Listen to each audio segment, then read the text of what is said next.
The other thing that you might have noticed as you were coming in today is that we have these posters up, and they're about the Vocation Initiative. I announced that some weeks back, and maybe you've forgotten, and that's why the posters are up, because we forget.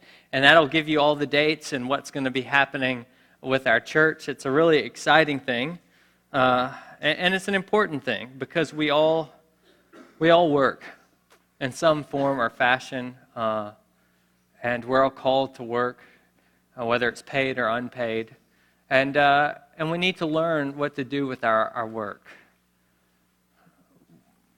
I'm not sure I know what to do with my work. I was up late last night. I decided at 10 o'clock to change my sermon outline. And so I was in bed with a laptop at 11:45, and I shut the laptop and set it down by my bed and pulled the covers up over my bed and over myself, and I went to sleep. And then I got up at 6 o'clock, and I picked up the laptop, and I opened it up, and I kept typing, and I was working on a sermon on how to rest.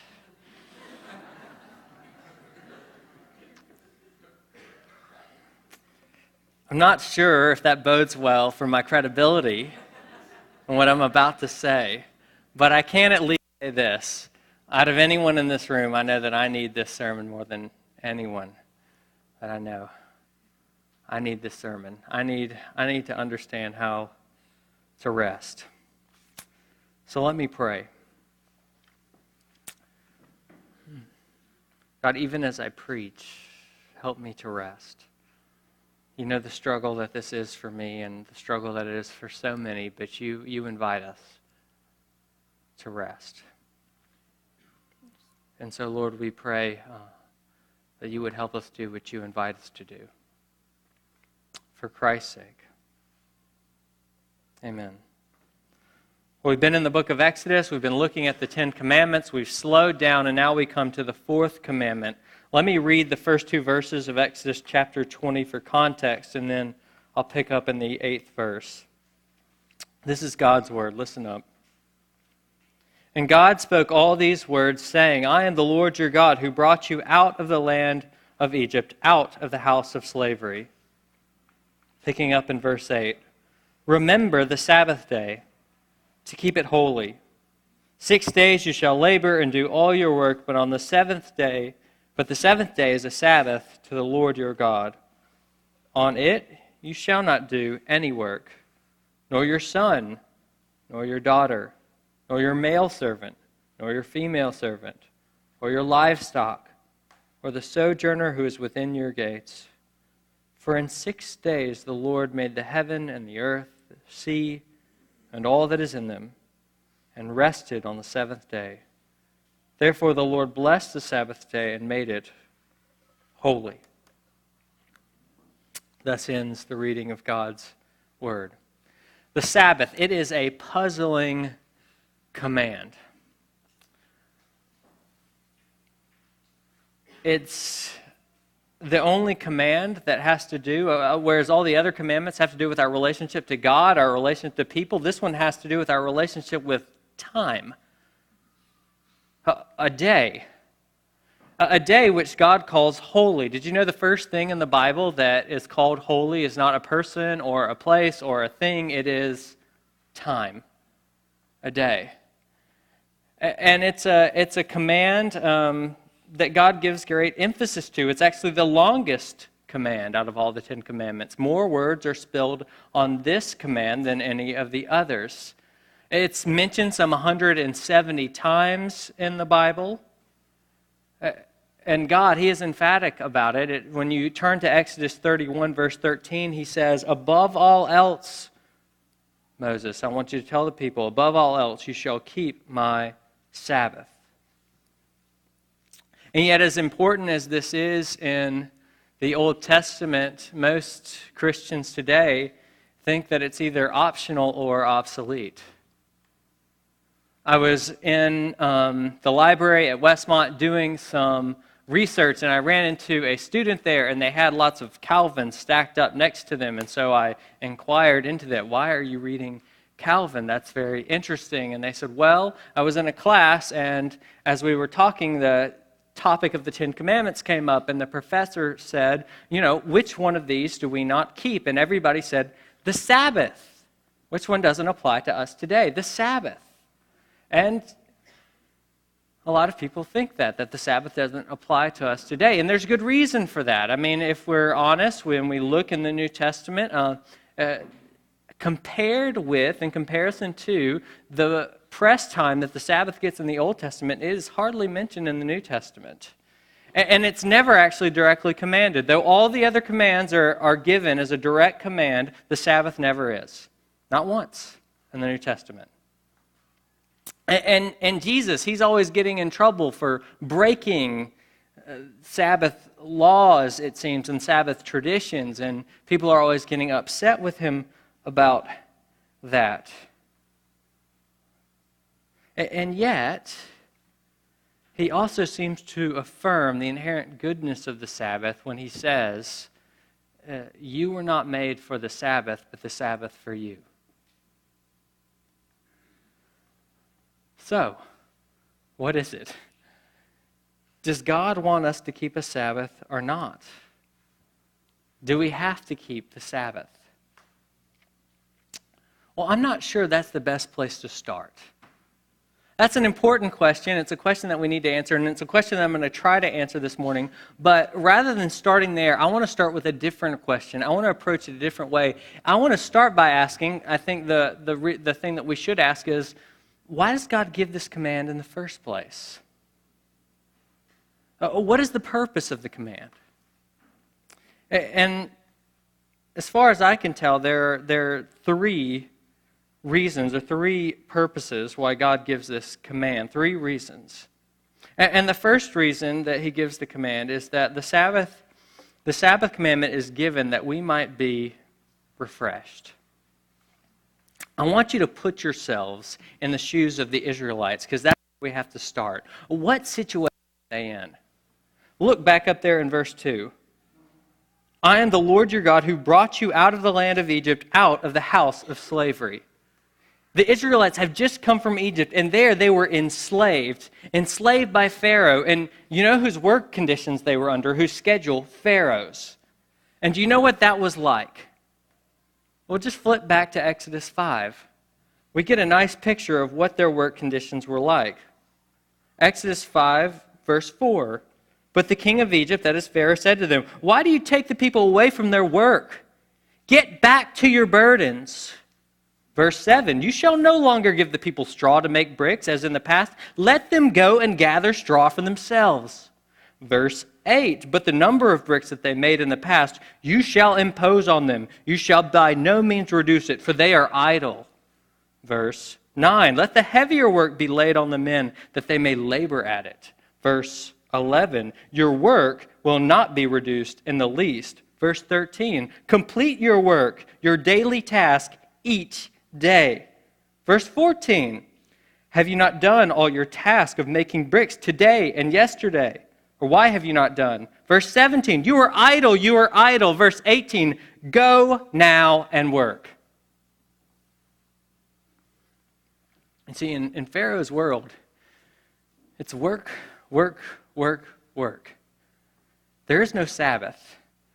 You work each day, you work every day. And there's no public holidays either. You continue to work. And that's it. Every day that the Israelites got up for 400 years, they had to go to work every day until one day. One day when God, with a mighty hand, the Bible says, and an outstretched arm, liberated them from this oppressive system. And he takes them to Mount Sinai and he gives them the law. And then we get to the fourth command and to verse 10. And he says, on the seventh day you shall do no work. I want you to take a day off. How do you think they felt? And why did God give them this day? Well, we have the explicit reason there in verse 11. For in 6 days the Lord made the heavens and the earth, the sea and all that is in them, and he rested on the seventh day. Therefore the Lord blessed the Sabbath day and made it holy. God rested. Here's why I'm giving this command, because I worked 6 days and I rested. God rested. And why did God rest? Well, we learn in Exodus chapter 31, verse 17. Exodus chapter 31 is reiterating the Sabbath command, and there in verse 17, it gives commentary on this idea of God resting. It says, "In 6 days the Lord made heaven and earth, and on the seventh day he rested and was refreshed." God rested to be refreshed. That's why God took a Sabbath. And God commands us to take a Sabbath, the Israelites, so that they may be refreshed as well. Exodus chapter 23, verse 12. 6 days you shall do all your work, but on the seventh day you shall rest, that your ox and your donkey may have rest, and the son of your servant woman and the alien may be refreshed. God commands the Sabbath. The purpose of the Sabbath is that the Israelites, so that they might be refreshed. So let's return to the question. Do I have to take a Sabbath? Do you have to take the Sabbath? Imagine asking an Israelite who came out of Egypt that question. Do you have to take a Sabbath? What? Have to? We get to. We've been working, slaving for 400 years without one day off. And God says, you have a day off to rest, to enjoy, to dance, to sing, to delight, to look at the fruit of our labor and actually enjoy it. Have to take a day off. We get to take a day off. See, the question, it wouldn't have made no sense to them. It is August, it is Memphis, and the heat index is 110 degrees. And I am in 3-day football practice. I had to arrive at 7:30 or 7:35 in the morning so I could be dressed and onto the football field at 8 o'clock, where the heat was already up to in the 90s. We practiced for 2.5 hours, and then we came in. When we came in, then we got to do the joyous activity of working out. After we worked out, we got to eat lunch and have a little break, and then at 1 o'clock, we went out for another hour or hour and a half practice for the special teams. After that, we came back in. And then we got a longer rest period and some where we'd go into classrooms and look at plays and such, and they'd give us a little nap. And then at 4:30, we would go, or 3:30, 3:34, we would go back out, and we would have another practice, and that practice would last until 6 o'clock. And we went each day. We went every day. We even went on Saturday. We had to go to football practice every day but Sunday. And it was such a good thing to hear. When the coach said on Saturday, boys, I don't want you to do anything tomorrow. I don't want you to run. I don't want you to lift. I don't want you to do anything. I just want you to relax and be refreshed. And you know what? He got no complaints. Not one. You know what that's like, to be an excruciating, grueling work and then to have the gift of rest. So, does God want you to take a Sabbath? Do you have to take a Sabbath? Well, let me ask you this. Are you tired? Do you find that you are losing the ability to enjoy life? Do you find that while you're accomplishing a lot, you're not actually able to appreciate the things that you're accomplishing? Do you feel burned out at work? Melancholy? Are you losing your passion for life? Well, then I would suggest to you that maybe could it be because that you are off the rhythm of creation and the pattern that God set, and you are not being refreshed. See, you and I think we need a Sabbath. This is why in Mark chapter 2, Jesus said, the Sabbath was made for you and not you for the Sabbath. You see, the Sabbath is a gift that we might be refreshed. So that's the first purpose. But the second purpose of the Sabbath is that the Sabbath is given that we might learn to trust God.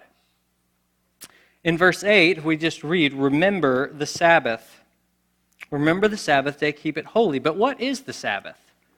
When most people talk about the Sabbath, they speak of a day. And that is true to an extent. But I want you to notice that the Sabbath command, it starts off very peculiarly when it starts explaining the command, because it says, 6 days, verse 9. 6 days you shall labor. The command is explained in terms of 6 days that you go and you labor. You see, the part of the command is a command to work. Work is a good thing. Work is a glorious thing. Work is what God does. God works, and we were created in His image to work. And I think we were working before the fall, and I think we will be working in the new heavens and the new earth. Work is what God has given us to do. It is something that is a dignity for us.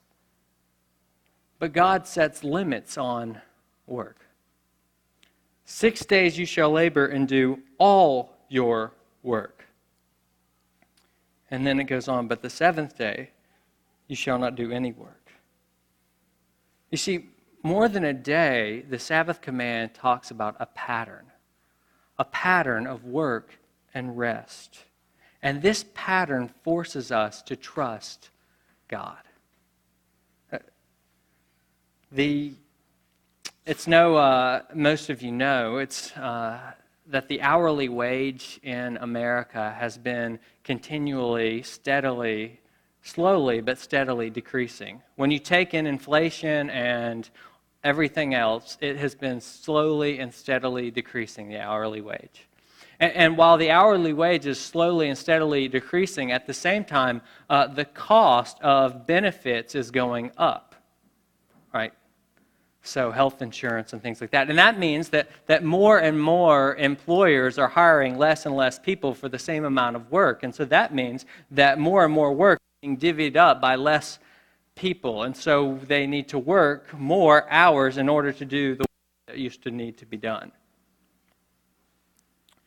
And then on compounding that, there's our advertising culture, which continues to tell us that we need more and more and more and more. And so while we are making less and less and less and less per hour, we need more and more and more and more. And so this has all created this system, where we feel like we have to work all the time just to keep up. We have to work each day. We have to work every day. We could never take a day off. That's why many of us don't take a day off. We think that if we don't work 65 or so hours a week, then either the world won't make it or we won't make it. And even if we do take a day off, we go home and we take our work with us. We go on vacation, we take our work with us. Or even when we do take a day off, we worry about work because we worry that the world is going to fall apart if we don't work. We may not get ahead. And the Sabbath comes into this world of fear and anxiety and teaches us to trust God. Marva Dawn, who wrote an excellent book called Keeping the Sabbath Holy, W-H-O-L-Y, says this: a great benefit of Sabbath keeping is that we learn to let God take care of us, not by becoming passive and lazy, but in the freedom of giving up our feeble attempts to be God in our own lives. See, what the Sabbath does is it works like the tithe. The tithe, you say, I can do more and be more and exist by living on 90% and not 100%. And in the same way, you say, it is enough. It is enough to work 6 full, long, hard days and then be done for a seventh. I will trust God with the seventh day. It's enough. And the reason why it's enough, you know why it's enough to just work 6 days? Because that's all God worked. And he rested. Do you realize what that means? God is not a workaholic. God is not anxious about what's going to happen to his creation if he takes a day off. No, he knows that he made creation in such a way that he doesn't have to work each and every day, that the creation does not subsist. It does not sustain it. It is not sustained by a pattern of constant work. No, like built into the creation itself is rest. This is why it's so funny. In this command, and continually as it's repeated over and over again, did you notice that even your oxen are to take a day off? Even your oxen. Well, what's up with that? Because God has built rest into the very fabric of his creation. And by the way, if you think that the Bible doesn't really say anything or talk about how we should treat the environment as stewards with care and such, and you think that's kind of a bunch of liberal nonsense, well, I hope you have a good pair of scissors, because you're going to have to do a lot of cutting out of your Bible. Even the oxen. Even the oxen have to take a day off. You see, and if the creator of the universe, if he can take a day off, then so can we. If God can take a day off and rest and be refreshed and delight and enjoy, then so can you and so can I. You say, but wait, I've got these tests, Kyle. We're in the middle of exam time. And I'm in a busy season at work, and it's tax season, and I'm an accountant. And things just have to get done. I'm in a busy season. And you know what? There are seasons to life. There are seasons to life. And there were seasons to Israel's life as well. They're an agricultural society. They had lots of seasons. They had plowing time and they had harvest time, times when they had to work a whole lot. They had to work extra, where the environment, it just didn't give up. I want you to turn to Exodus 34. Flip over to Exodus 34. And I want you to look at verse 21. There are seasons to life. 6 days you shall work, God says, but on the seventh day you shall rest. In plowing time and in harvest you shall rest. Yes, even in plowing time and in harvest you shall rest. Even when the weather conditions won't let up, you shall rest. Even when you have more work on your plate than you could possibly do, you shall rest. Because the world, rest, is built into the fabric of creation. And our world does not exist in a pattern of constant, the well-being of our world does not exist in a pattern of constant work, but in a pattern of work and rest. I wouldn't consider myself a runner anymore, especially would not consider myself a marathon runner. Some of you are runners. But at one point in my life, I ran a marathon. Now, the only marathons I'm running through are marathons of Ben & Jerry's and McConnell's ice cream. But at one point in time, I did a marathon. And when I ran that marathon, I went online. These marathon training schedules. And the way the marathon training schedule works is you go on a long run each week, and that long run builds up, and it builds up, and it builds up, and there's a rest day. And as you keep doing it, you build up, and you build up, and you build up. And then, about a month beforehand, you get to where you almost run the length of the marathon, but not quite. And then it starts to do something else. The training schedule starts to taper down, giving you more and more rest. And I started to get to the end, and I got a little anxious because it had been a long time since I'd run any distance close to a marathon. And I said, can I even do that? I'm not sure. And, the training schedule was adamant. No, you need to rest this week. It's the week before the race. And I said, I got to see if I can do it. So I went out, and, I went like 20 miles. And I was like, I can do it. And now I'm sore. And now I'm not going to be able to run very well in the marathon. I didn't trust the training schedule. I didn't trust what it said. I didn't trust the pattern that was set out for me. But if I had, now I know, and if I had trusted, I would have rested. See, when we work this pattern of 6 and 1, it's an act of trust that God knows how his world works. That it is enough.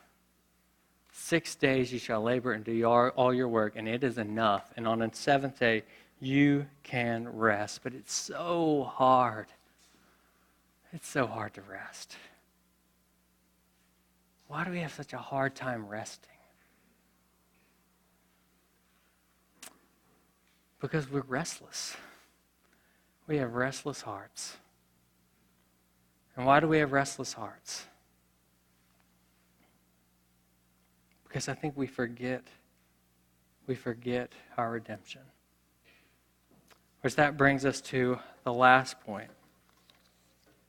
The Sabbath teaches us, the Sabbath command is given that we might be refreshed. The Sabbath command is given to teach us how to trust in God, but the Sabbath command is given to teach us how to remember our redemption. This isn't in the passage that we're looking at right here. It's actually in the parallel passage in Deuteronomy chapter 5. You see, later on in Moses' life, he repeats these commandments to the children of Israel before he is going to die. And it's in the book of Deuteronomy. And we find it there in chapter 5. But when he repeats the Sabbath command in Deuteronomy chapter 5, he gives a different reason for it. In Deuteronomy 5:15, he said, this is why God commanded the Sabbath. He says, you shall remember that you were slaves in the land of Egypt. And the Lord your God brought you out from there with a mighty hand and an outstretched arm. Therefore, the Lord your God commanded you to keep the Sabbath day. Why did God command you to keep the Sabbath? So you could remember that you were slaves in Egypt, but God set you free. So you could remember your redemption. Remy Brock is a political philosopher who was taught at the Sorbonne in Paris, and his specialty is in the Middle Ages and in Arabic and Western or Christian political philosophy.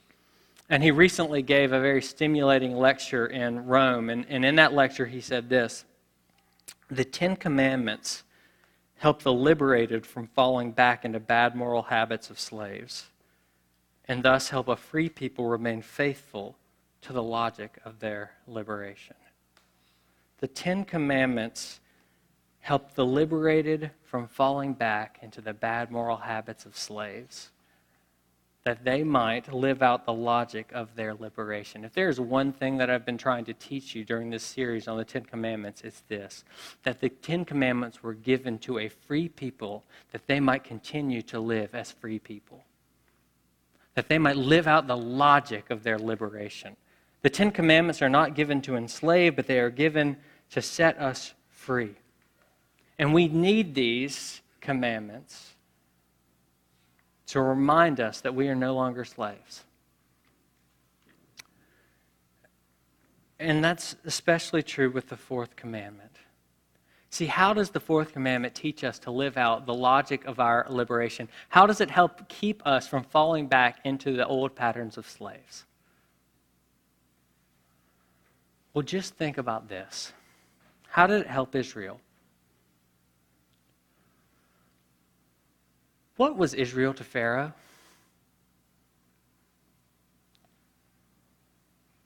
Their entire worth and value was dependent upon what they produced. Who Israel was what they produced. If they could not produce, then they were worth nothing. Who they were was what they did. And God comes and He sets them free, and He gives them this command as if to say, in Pharaoh's kingdom, you may well have been defined by what you do and what you produce, but in my kingdom, you are not. In my kingdom, you are defined primarily by what I have done for you. In my kingdom, you are defined by grace. And you are made in my image, and I am a God who rests. So part of your dignity is that you are a resting people. You are not simply what you make and what you do and what you produce. You are a people who are defined by grace. And how much do we need to hear that message? How much do we need to hear that message? I mean, consider it. From early on, we are told that our worth and our value in various and subtle ways is dependent upon what we produce. Whether it's the grades we make, whether we are the star athlete, or whatever it is, we are what we produce. And we continue in life thinking that we are what we produce. We're how much we make. We're whatever job. We're the contribution that we have to society. And why do we work so much?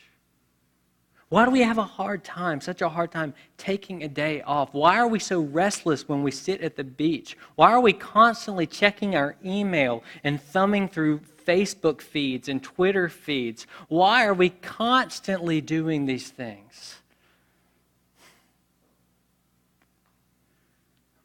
Because we work not just so that we can produce enough.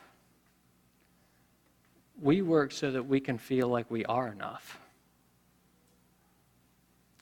Breaking Bad is a graphic, and I repeat, graphic TV series about a chemistry teacher who gets cancer and turns into a meth producer and meth dealer. And throughout the entire series, there's this thing that he continues to say to himself. This is the lead character, Walter White, and others. And that is, the reason I'm making the meth and the reason I'm in the meth business, the reason is so that I can provide for my family.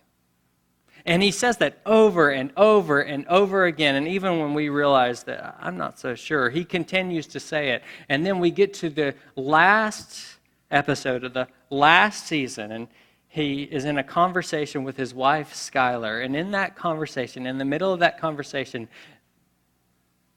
the train of thought comes up again. And he says, I did this. And his wife, Skylar, interrupts, and she says, Walt, I don't want to hear. And then he interrupts her. And just when we think he's going to say what he said over and over and over again in the series, he says, I did this for me. I liked it. I was good at it. And I was alive.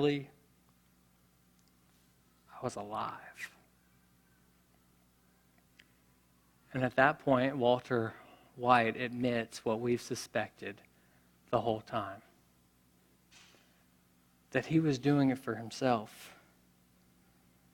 Because without the ability to produce meth and to produce it at the quality that he was producing it at, Walter White, well, he was nothing. That's how he thought of himself. Who was Walter White without his meth lab? And who are you without your meth lab? Okay, maybe you don't produce meth. I told that joke to Paul and he didn't laugh. He didn't think it was funny. We have better sense of humor than him.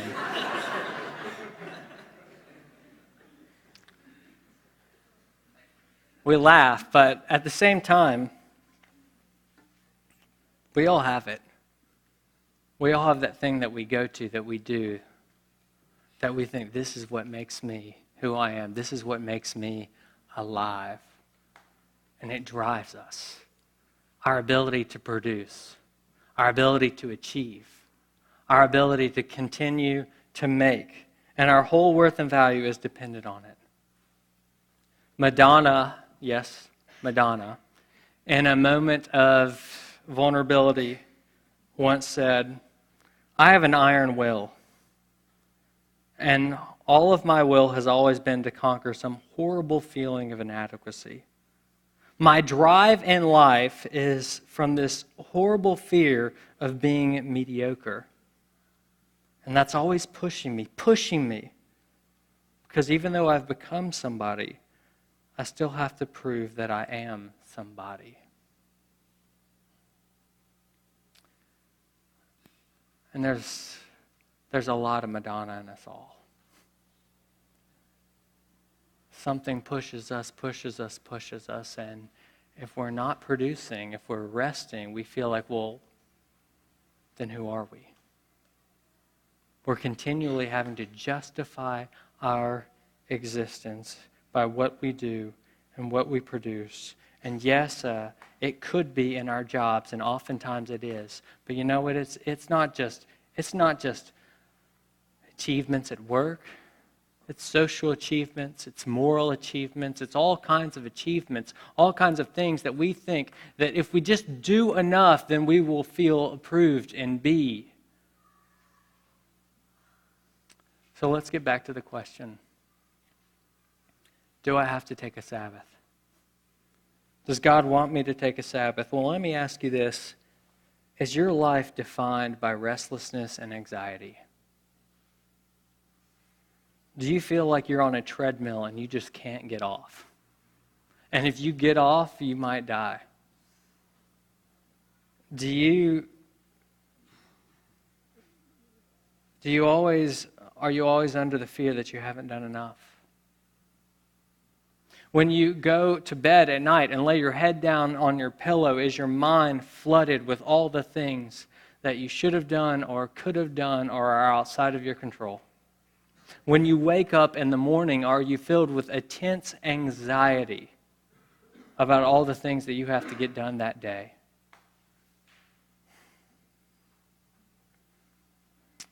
Do you forget God and what He's done for you? Well, then you're just like me. You are just like me. And like me, you need a Sabbath. You need a Sabbath to remind you that you are not defined by what you do. That all the world and all the lies that tell you that you are defined by what you do, that you are what you do, that your value is dependent on what you do, that's what those are. They are just lies. And in God's kingdom, that is not the case. You are defined by what God has done. You are defined by grace. You are defined by grace. And this command, it teaches us to fall into the arms of Jesus and rest. Oh, Jesus said, "Come to me, all you who labor and are heavy laden, and I will give you rest." See, that's what we really need to learn. And that's what this command is all about. So how do we do it? How do we rest? Well, notice that in verse 8, it might seem easy, but if it's easy, then why do we have such a hard time doing it? And notice that it is a command. It says in verse 8, remember the Sabbath day. And remember is not merely a cognitive exercise. It's no more a cognitive exercise than remembering your anniversary is a cognitive exercise. You just imagine it, right? You're on your anniversary day and you get to the evening and you notice that your significant other, your spouse, they're a bit tense and there's something wrong and they're upset, and finally you're brushing your teeth. It's the end of the night and you say, "What's the matter, honey?" And they say to you, "You forgot our anniversary." And you say, "Oh, no, I didn't. I thought about it at lunch." I think that's going to be very satisfying. No, because to remember your anniversary actually includes action, just like to remember the Sabbath. It's not simply a cognitive exercise. So how do we remember the Sabbath? Well, let me give you 6 things. 6 quick things to do to help you remember the Sabbath. And the first is actually very counterintuitive. The first thing that you need to do to remember the Sabbath is work. Look, that's how the command starts off. Verse 9, 6 days you shall labor and do all your work. Work is a good thing. Work is a valuable thing, and we need to work. Now, some of us work way too much. Some of us don't work enough. And some of us put in the hours, but we put in lazy hours, and those lazy hours stretch into the 7th day. No, work hard, work long, but then at the end of 6, you're done. Work. But not just work, also stop. Cease. Verse 10 goes on to say that on the 7th day you shall not do any work. So have a day where you don't plan to do work. Don't let work spill over into that day. And that's difficult. It's difficult because we have these little things that we carry around that most of the time have our work with us. They're called iPhones. Go do what I used to do and need to get back in the habit of doing. So that is, when I take my day off, when I rest, I turn my email off. I don't connect it. And stop scrolling through Facebook or Twitter. That's not rest. That's restlessness. And I do it too. And stop pressing refresh on your email. We're very important. Something's going to come through that we need to see. No, we have to stop. And you say, well, what if there's an emergency? Growing up, I used to hear this maxim over and over again. Well, sometimes you got to pull the ox out of the ditch. Have you ever heard that? You know, there are a lot of ox that can wait till Monday. Most things that appear to be emergencies are not emergencies. You know, if your house is flooding, yes, do something about it. Okay. If your child's arm gets cut off, anything up to that point, nothing. But if your child's arm gets cut off, take them to the hospital. Yes, there are such things that emergencies. Most things they aren't. They'll wait. Even if you have to pay a fine, pay a fine. Rest. And help. Well, the other thing is to cease, we need to take ample vacations. See, because the Sabbath, it's not simply a day, and it's not simply a 6-in-1 pattern. It's also a principle. We see that in Exodus 23, verses 10 and 11, that the Sabbath is a principle for how the people should treat the land. And I think that it means that the Sabbath is actually a principle that we need to apply larger than that there are patterns of work and rest that we need to build into our life, and that includes vacation. So don't take your work on vacation. Shut off your technology on vacation.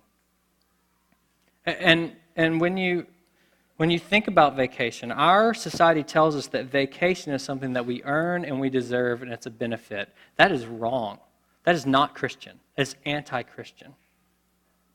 It's part of who we are as being made in the image of God, that we work and rest. If you want to reward people for doing work, that is in your company or whatever, that is fine. Reward them for doing work, but do it in other ways. What we need to do as Christians is we need to find out and do studies on what is the most restful patterns of work and rest, and then we need to apply those. We are a different society. We're an alternative society. And we do not be conformed into the pattern of the world, but transformed by the Scripture's instruction. And help others rest as well. Notice that verse 10 says, your male servant, your female servant, your livestock, your sojourner who is within your gates. So help one another rest. And if you have a position as a boss, or you get to help shape the day off and vacation policies at your job, make sure, help the people that work for you and with you, make sure that they rest. Don't call them. Don't let anybody call them. No, help other people. So cease, work, cease. Thirdly, refresh. The Sabbath is given, we learn in Exodus 23, verse 12, remember, that we might be refreshed. To be refreshed is to be rejuvenated, to have life come back into us. The Sabbath is meant to be life-giving, physically, emotionally, spiritually life-giving. So do life-giving things on the Sabbath. What gives you life? For some of you, that will mean you work out. For some of you, it will mean you don't work out. For some of you, it will mean you journal and read. Others of you, you read all the time, and that is work for you. And you don't do what gives you life. Do things that are actually refreshing and worship. Leviticus 23:3 tells the people to have a holy convocation on the Sabbath. Why? Because then they remember who they are. They remember what God has done. They remember their story. Worship. And if you're like me and your 6-in-1 pattern does not fall on a Sunday, find other ways to worship. But worship. Work, cease, refresh, delight. Delight. Verse 11 says, "For in 6 days the Lord made heaven and earth, the sea and all that is in them, but on the seventh day he rested. Therefore the Lord blessed the Sabbath day and made it holy." What does it mean that God blessed the Sabbath day? Well, we get this picture in Genesis, it was read for us earlier, that God is like a workman who rolls up his sleeves, and each and every day he gets up and he goes to work and he's working and he's working. And then at the end of the day, he looks back and he's like, "Oh, it's good. It's good." And you know where the 6th day ends? It's very good. And you know what he does on the 7th day? He stays in that posture. He enjoys what he has made. It's like I have the picture of someone who takes an old antique car and they're rebuilding it and they're rebuilding it and they're rebuilding it. And after years and years and years of rebuilding it, they finally get it to where it's up and running. And then what do? Do they keep tweaking things? No, they just take a day and drive it and enjoy it. And enjoy the labor that they have made. That's what the Sabbath is for, delighting in God's world and the things that we have done with God's world. Sabbath is a day for delight. Teach your children that. The Sabbath is a day for delight and enjoyment. That's why, like, if there are special things, do it on the Sabbath. Which brings us to the next point. Work, cease, refresh, delight, set apart. Verse 8, "Remember the Sabbath day, keep it holy." God kept it holy by resting. We keep it holy too by resting, but to be holy is to be set apart. Make the day special. Set it apart from any other day. Maybe it means that if you have special things, that those are the things that you do on that day.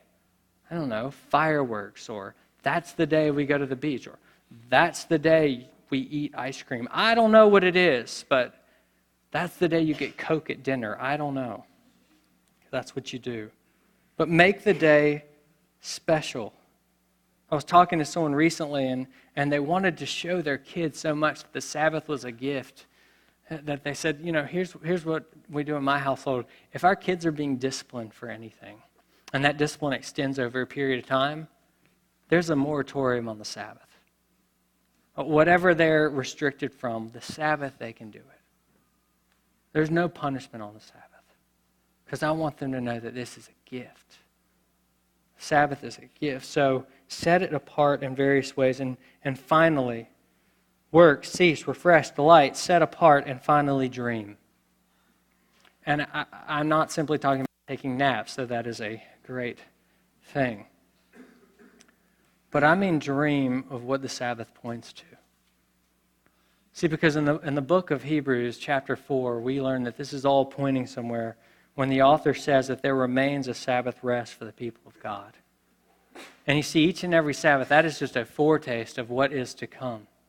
When we will rest fully and finally in God. When we will be free of our restlessness. That is what the Sabbath teaches us to do. So dream.